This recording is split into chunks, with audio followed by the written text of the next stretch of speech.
कि देखो कि जो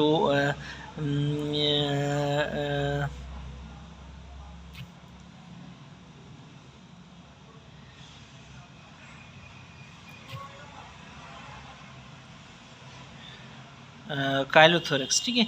काइलोथोरैक्स, काइल देखो काइल हो गया, ठीक है, थोरैक्स थोरैक्स हो गया, थोरैक्स में काइल। अब थोरैक्स में किस जगह में काइल होना हो तो हम काइलोथोरैक्स बोलते हैं, ठीक है ना। इंजरी हो टू द थोरेसिक डक्ट, अगर थोरेसिक डक्ट को इंजरी हो, ठीक है, वो तो काइल क्या होगा, डेफिनेटली लीक हो जाएगा, ठीक है। काइल लीक आपको पता है ना, स्टर्नल एंगल में आके ऐसे T4 T5 के बीच में आके ऐसे इस तरफ मुड़ जाता है जो थोरेसिक डक्ट है, ठीक है।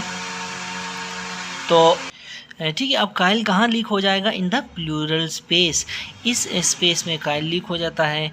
और फिर क्या होता है, ठीक है, इसकी कॉजेज़ क्या होती हैं काइलोथोरैक्स की, काइलोथोरैक्स की कॉजेज़ ट्यूमर, या फिर फॉर एग्जांपल लिम्फोमा हो, या फिर ट्रॉमा की वजह से, ट्यूमर, ट्रॉमा और आइट्रोजेनिक इंजरी की वजह से ये हो सकता है, ठीक है ना।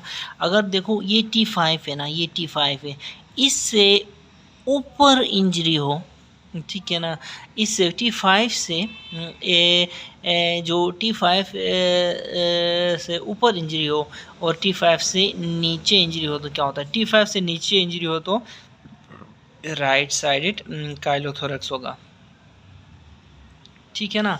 और T5 से ऊपर इंजरी हो तो लेफ्ट साइड काइलोथोरैक्स है। वो इसलिए देखो कि नीचे से थोरेसिक डक्ट आती है, आके आके आके आके आके एक्सटर्नल एंगल पे T4 और T5 के इंटरवर्टिब्रल डिस्क में आके इस तरफ आती है। तो यहाँ इंजरी हो तो T5 से ऊपर तो लेफ्ट साइडेड काइलोथोरैक्स होगा, और इस T5 के लेवल से नीचे इंजरी हो तो राइट साइडेड काइलोथोरैक्स होगा। याद रखें, ये बहुत इंपॉर्टेंट है। यहाँ पे मैं लिंक टू देता हूँ थोरेसिक एंड डक्ट यानी कि लिम्फेटिक सिस्टम के लिए, ठीक है। ठीक है ना। अब हम देखते हैं कि कैरेक्टरिस्टिक्स क्या है इस फ्लूइड की। देखो एक बार काइलोथोरैक्स हो जाए, काइलोथोरैक्स हो जाए, प्लूरल फ्लूइड में काइल आ जाए, तो उस प्लूरल फ्लूइड को हम टेप करें फॉर एग्जांपल, तो उसकी कैरेक्टरिस्टिक्स किस तरह की होंगी। सबसे पहले तो देखो कि इसमें मिल्की वाइट अपीयरेंस, ठीक है, इसकी होगी, ठीक है। दूसरे नंबर पे स्पेसिफिक ग्रेविटी इसकी देखें तो 1.012 से 1.025 तक होगी। और उसके बाद हम प्रोटीन कंटेंट इसमें देखेंगे, ठीक है। प्रोटीन कंटेंट देखें तो 2.2 से लेकर 5.9 ग्राम पर 100 ml ये प्रोटीन कंटेंट होता है। तो प्रोटीन कंटेंट आप ठीक है ना कंपेयर कर सकते हैं मुख्तलिफ जगहों से, CSF से फॉर एग्जांपल, या फिर कोई और चीज़ एक्सुडेट वगैरह से, ठीक है। इसी तरह फिर लिम्फोसाइट्स हैं, ठीक है। लिम्फोसाइट्स इसमें 4000 से 7000 माइक्रोलीटर लिम्फोसाइट्स होंगे, 4K से लेके 7K तक, ठीक है ना, लिम्फोसाइट्स नज़र आएंगे इस प्लूरल फ्लूइड में। ट्रीटमेंट फिर क्या है काइलोथोरैक्स की, काइलोथोरैक्स की ट्रीटमेंट है chest tube insertion. Chest tube insertion के अभी हम वामी हमने, ठीक है ना। उसके बाद देखो avoidance of enteral feed, enteral feed आपने नहीं लेना, ठीक है ना। अवॉइडेंस ऑफ एंटेरल फीड करेंगे, पेशेंट को खाने नहीं देंगे, ठीक है ना। तो पैरेंटेरली कुछ देंगे, यानी एनपीओ रख के पैरेंटेरल देंगे। और तीसरा क्या है, इफ़ मैसिव और परसिस्टेंट काइलोथोरैक्स हो तो हम क्या करते हैं, ट्रांसथोरेसिक लाइगेशन ऑफ मैसिव हो और परसिस्टेंट काइलोथोरैक्स हो तो हम ट्रांसथोरेसिक लाइगेशन ऑफ थोरेसिक डक्ट करते हैं। और उसके बाद या फिर प्लूरोडेसिस करते हैं, ठीक है। Transthoracic ligation of thoracic duct लॉट, लाइगेशन ऑफ थोरेसिक डक्ट और ट्रांसथोरेसिक TT लॉट, ठीक है। और साथ साथ में प्लूरोडोसिस करते हैं। ये दो चीज़ें हम उस वक्त करते हैं जब मैसिव और परसिस्टेंट काइलोथोरैक्स हो। अब प्लूरोडोसिस क्या होता है आपको पता होना चाहिए, ठीक है, ठीक है। अब दूसरी टर्म है, हमने काइलोथोरैक्स पढ़ा, काइल इन द थोरैक्स। अब chylous ascites, chyle in the abdomen को हम क्या कहते हैं, काइलस एसाइटिस।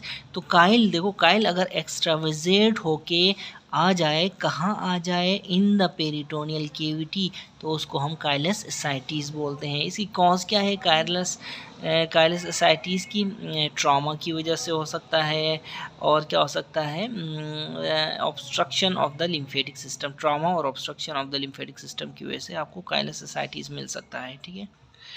ठीक है, आगे याद रखें कि एसाइटिक फ्लूइड अगर ऑलरेडी हो यानी कि एक पेशेंट को ऑलरेडी एसाइटिस हो और एसाइटिस में एसाइटिक फ्लूइड हो और उसमें अगर काइल आके गिर जाए तो पूरा क्लियर जो एसाइटिक फ्लूइड है वो बेचारा काइलस हो जाता है, क्लियर से काइलस हो जाता है। ठीक है ना। अब इस सिचुएशन में देखो काइलस एसाइटिस उसको नहीं थी, पहले उसको दूसरी एसाइटिस थी। ठीक है ना। तो उस एसाइटिस के ऊपर काइल आ गया है, इसलिए इसको हम क्या कहते हैं, ये सेकेंडरी इवेंट माना जाएगा। ठीक है ना। ये जो काइलस एसाइटिस एक secondary event to primary ascites माना जाएगा। ठीक है ना। अब ट्रू काइलस एसाइटिस को कैसे डिफाइन करेंगे? True chylous ascites is defined as presence of acidic fluid with high fat, presence of acidic fluid with high fat content, यानी कि ट्राइग्लाइसराइड्स हों, कितना हाई, हायर देन 110 mg/dl हो, तो हम उसको क्या कहते हैं, ट्रू काइलस एसाइटिस। ठीक है ना। अच्छा ये हो गया। अब ट्रू काइलस एसाइटिस की जो मोस्ट कॉमन कॉज क्या है? ठीक है ना। जो मोस्ट कॉमन कॉज क्या है काइलस एसाइटिस की? Intra abdominal surgery. ठीक है ना। याद रखें, देखिए हमने पहले भी ट्रॉमा कहा था ना, ये वही ट्रॉमा सर्जरी में भी आता है। ठीक है। तो intra abdominal surgery with extensive lymphadenopathy हो। ठीक है ना। एक्सटेंसिव लिम्फ एडिनोपैथी हो, बल्कि lymphadenectomy, intra abdominal surgery with extensive lymphadenectomy की वजह से क्या होता है, काइलस एसाइटिस हो सकता है। एक flow of coil into the lymphatic system को कैसे रोक सकते हैं? ठीक है ना। अब देखो काइल है, लिम्फेटिक सिस्टम, ठीक है, ये है, तो इसको हम कैसे रोक सकते हैं? वो ऐसे कि हम डिक्रीज फैट डाइट लो लेंगे with medium chain triglycerides, MCT। ठीक है ना। सही है। ठीक है ना। जो काइल को लिम्फेटिक सिस्टम से जाने के से रोक हम उसको सकते हैं जब हम लेंगे लो फैट डाइट और विथ मीडियम चेन ट्राइग्लाइसराइड्स। ठीक है। ठीक है।